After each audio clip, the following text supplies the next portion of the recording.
Grabe, ang lalaki. Ang lalaki ng tamaya. For today's vlog mga pare, may panibagong YouTube channel naman tayong i-review o i-feature. Walang iba kundi isang babaeng madiskarte, masipag at mapagmahal sa pamilya. Walang iba kundi si Mary Lassen. Si Mary Lassen ay isang tubong Siargao Island. So unang nakilala natin si Mary Lassen bilang isang fruit picker sa bansang Australia at nakapag-asawa na rin siya ng isang Australiano at nagkaroon ng pamilya. So yung mapare ko sa kasalukuyan ng content ngayon ni Mary Lassen ay isang pangingisda na kung tawagin ay bungsod sa Siargao Island. Dito sa video ito mga pare ko ay ating alamin kung magkano na nga ba ang kanyang latest estimated YouTube sahod. So ito si Mary Lassen ay meron siyang 764,000 subscribers. Ginawa yung YouTube channel September 2, 2013 at may total video views na umabot sa 143,600,447. Dito sa video ito mga pare ko ay ating alamin kung magkano na nga ba ang kanyang YouTube sahod. Bago natin simulan i-review yung status ng YouTube channel ni Mary Lassen, sa mga hindi pa nakapag-subscribe sa YouTube channel ni Mary Lassen, i-subscribe nyo na yung kanyang YouTube channel at huwag nyo rin kalimutan i-subscribe ang aking munting channel para lagi kang updated sa mga bago kong video upload. Disclaimer, lahat na makikita yung amount dito o yung mababanggit kong amount dito ay pawang estimated po lamang gamit ang Social Blade. Ang Social Blade ay isang public website na kahit sino ay pwedeng tumingin dito at maaari nyo rin makita ang lahat ng mga estimated YouTube sahod ng mga vloggers or content creator. Layunin lamang ng video na ito na makapagbigay ng inspirasyon sa mga taong makapanood nito, lalong-lalo sa mga small YouTuber. So yung mapare ko, ano pang hinintay natin, samahan nyo kung i-review natin ang status ng YouTube channel ni Mary Lassen.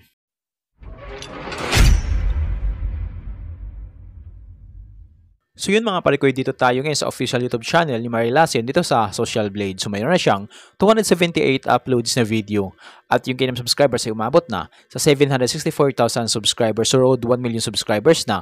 Ito si Mary Lassen. Sa mga hindi pa nakapag-subscribe sa YouTube channel ni Mary Lassen, isubscribe niyo na yung kanyang YouTube channel. So deserve niya magkaroon ng maraming subscriber sa kanyang YouTube channel. Total ang kanyang video views na kuha na siya ng 143,600,447. Country Australia. Channel type people. Ginawa yung YouTube channel September 2, 2013. Total grade na nakuha siya ng letter B. Social Blade rank ay pang 63,844.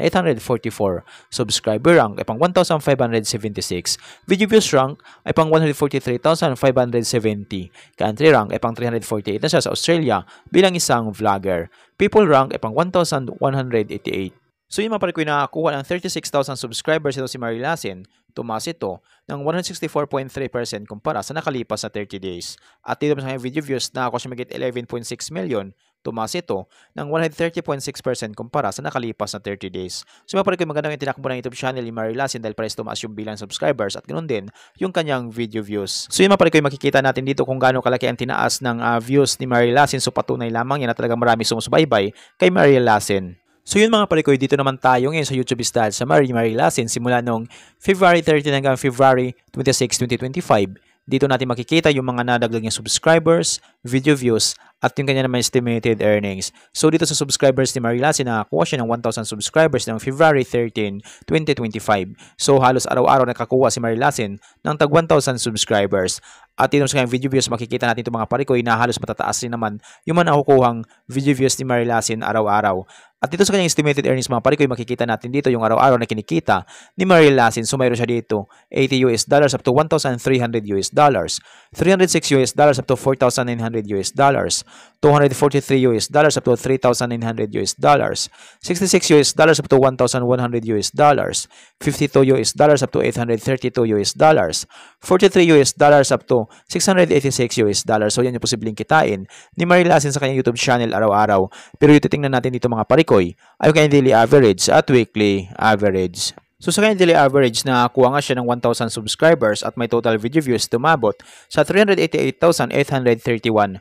Kumita ito ng $97 up to $1,600. I-convert natin sa piso. Simula di pag-convert sa lowest na mayroon siyang $97 i-times natin sa 58 ay may siyang 5,626 pesos na posibleng kitain sa loob ng isang araw.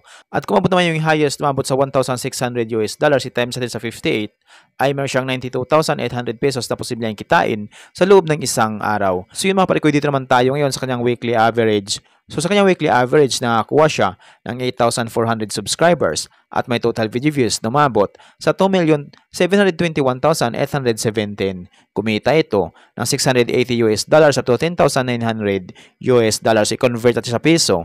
Simula din pag-convert sa lowest na mayroon siyang $680 i-times natin sa 58 ay may siyang 39,440 pesos na posibleng kitain sa loob ng isang linggo. At kung mabot naman yung highest mabot sa $10,900 i-times natin sa 58 ay may siyang 632,200 pesos na posibleng kitain sa loob ng isang linggo. So, may proceed naman tayo sa kanyang estimated monthly earnings.